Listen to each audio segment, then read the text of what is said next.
All right. So,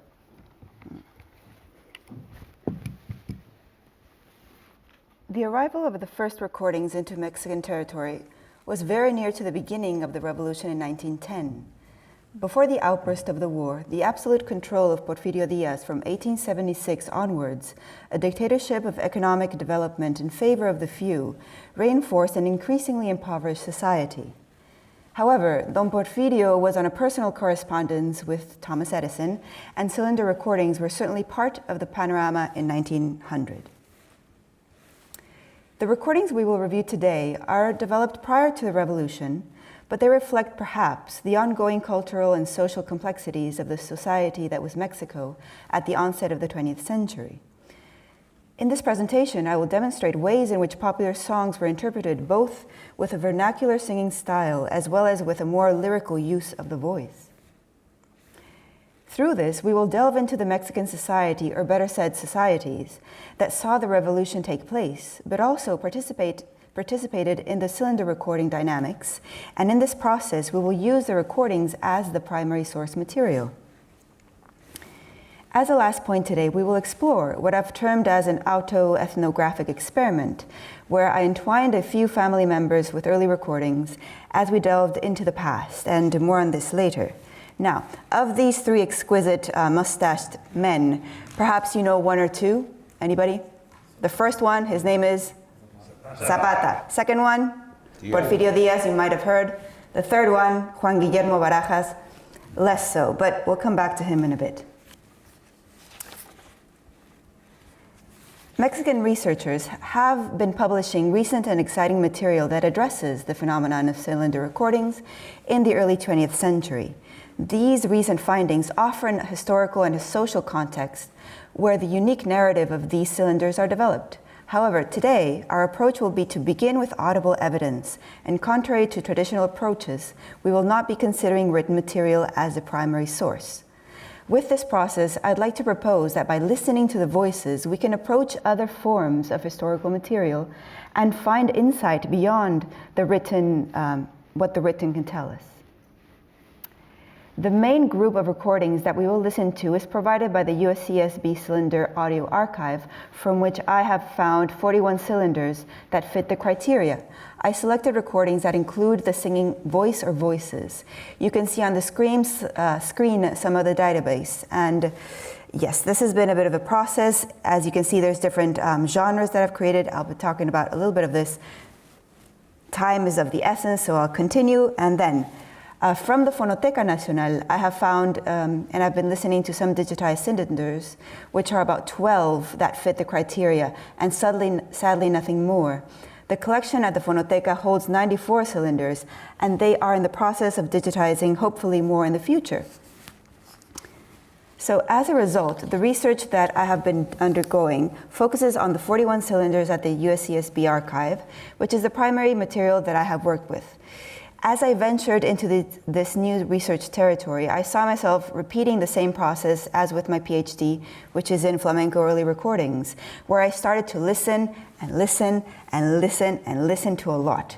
If we go back to the this spreadsheet, allow me to say that having heard all of these greatest hits, there is nothing worse than an earworm from a cylinder recording. Yeah, all right.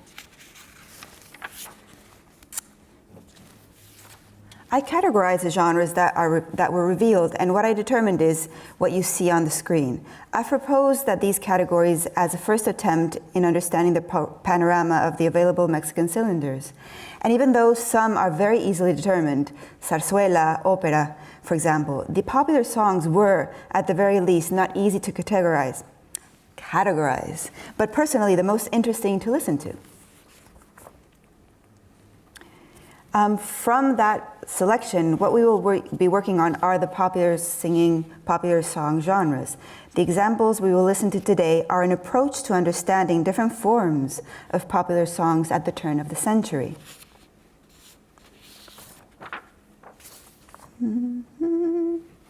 If we consider Mexican society in 1900, leaving to one side most of the population, which was extremely poor, we are left with those that may or may not have been involved with listening to acquiring and acquiring cylinder recordings. These popular songs were consumed by a small fragment of the population. And these popular songs, throughout the presentation, you are also seeing a lot of imagery that may hopefully inform the auditory experience you are about to have. As you probably know, cylinder recordings were mostly geared towards the higher strata of society that could afford the new technologies available, or at the very least had the notion of leisure and free time as their livelihood. Nevertheless, we know very little of the idiosyncrasies that the Mexican society brought to the mix. For example, recent research has pointed to a unique reality in Mexico whereby there were itinerant phonographers who would literally take to the streets with their photographs to profit with this new sound technology. Let us first listen to the popular song subgenre called corrido. When Mexicans think about the corrido's origin, some will refer to the times of the revolution, and this is a popular cultural nuance that is still prevalent today. The corridos tell of many revolutionary legends, but as we will see in the examples following, the corrido was well established before 1910. So we will listen first to this example.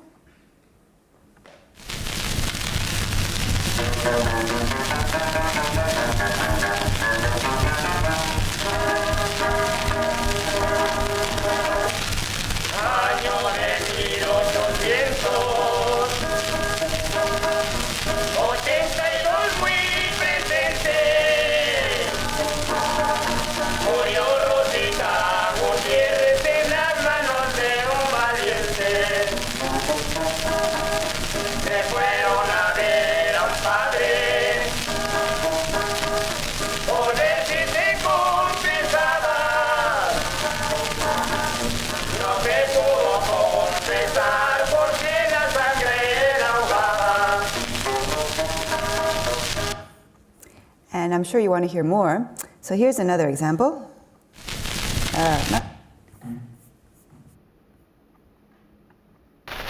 Las mañanitas del Aclio Bernal, corrido por Rafael Herrera Robinson, fonograma Edison.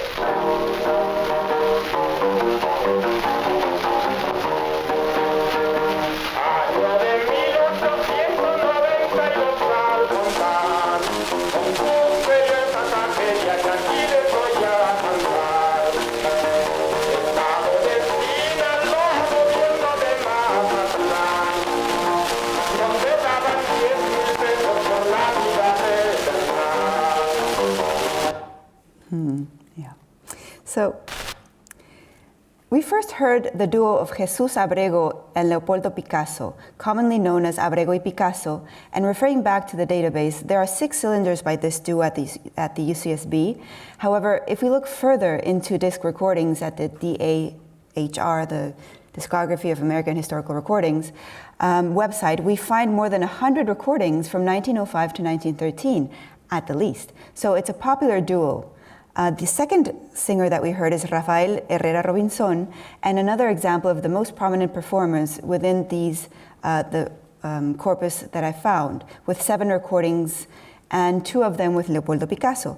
There is a specific market and demand that is thriving in this. That's very clear. And with this music, I'm certain that much more will be revealed. Who consumed it, who was recording it for whom. This was for national consumers, but a lot more has to be yet listened to. Now, we're going to pass on to what I've termed as urban popular songs. And as we're in performance practices, I haven't mentioned it, but you will hear differences in the way that they're singing. And now let's listen to what I would call an urban popular song. Yo soy un troque, no tengo que comer, que me mantengo puro de caer la flor.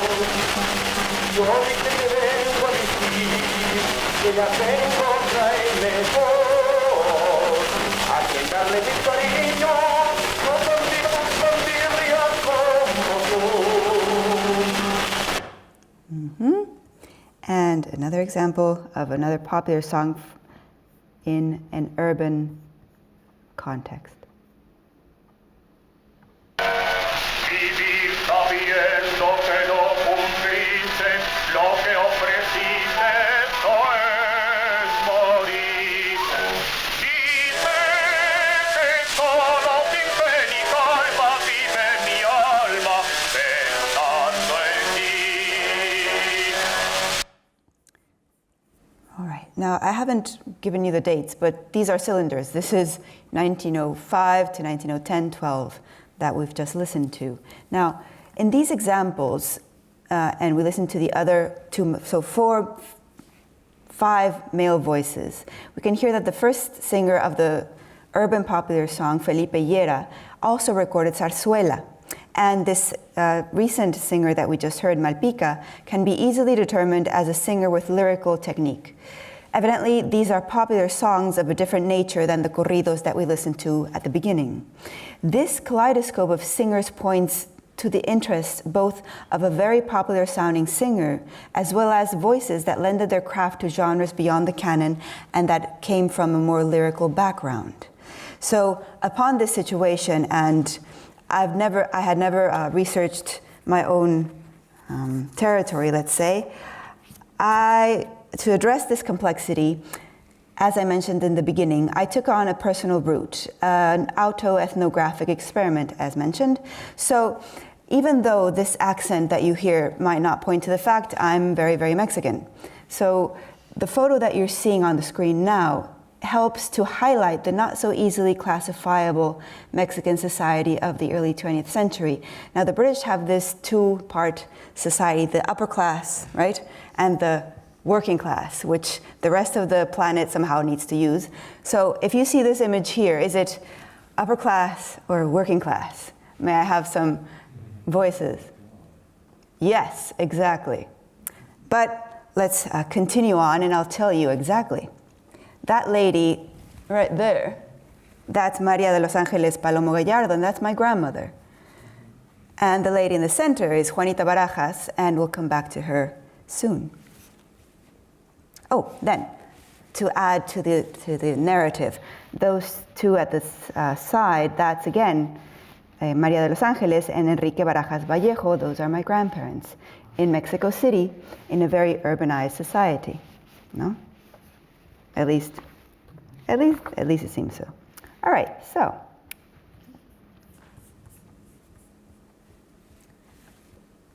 Going out on a limb and finding the experiment quite interesting to try out, I gathered some of my relatives that you see on the screen, and this includes my grandmother's oldest daughter, who will be 90 years young in next January. In this first gathering, I presented the idea of early recordings from Mexico and looked to find examples of the earliest songs they could think and would be present in Mexico in 1900. So if we think a century has about 4 generations, I, under my very naivete, thought perhaps we would know all of these cylinders or half at least. So we had one first gathering where the idea was, what do you think the earliest recordings are? What songs were being sung? On the second gathering,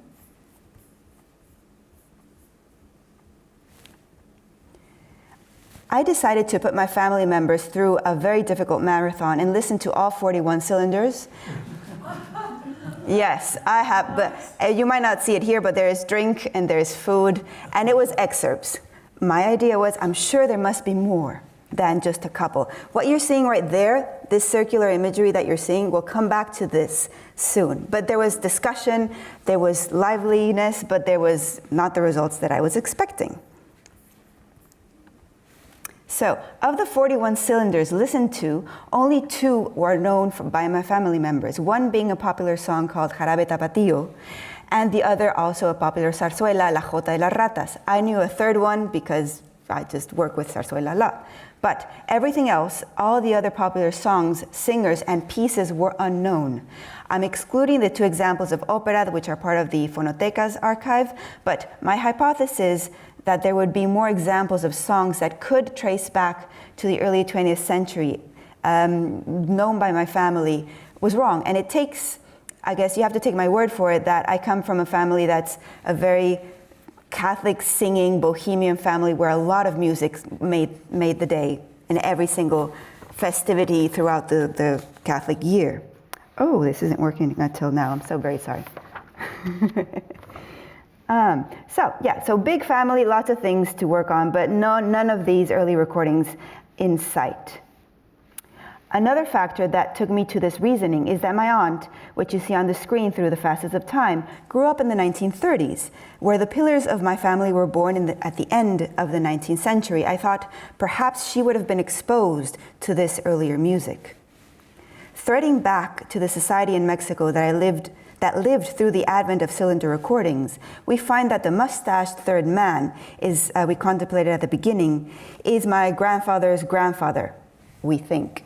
Juan Guillermo Barajas, and through 4 or 5 generations, we've arrived back at the onset of recording technologies. From these family gatherings, not only have I received the pleasure of entertainment by way of early recordings beyond academia, but another advantage has been that the songs that we discussed that were part of the family tradition were the paths through which I went back to look at archives and look for specific songs. And a song mentioned by one of my cousins during the first meeting was the one I investigated and the information of which we will end on today. So we will listen to, we will listen to Paloma Blanca, first by our friends Abrego y Picasso.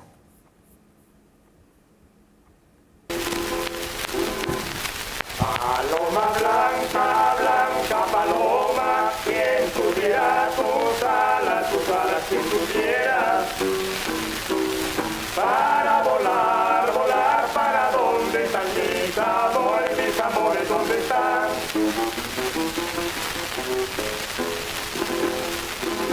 Toma, llévale, toma, este ramo de flores, este ramo. Dile que haga un recuerdo de mi amor.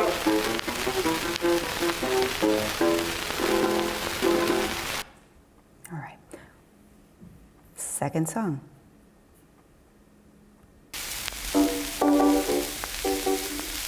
Paloma blanca, Blanca paloma, quien tuviera tus alas, que tuviera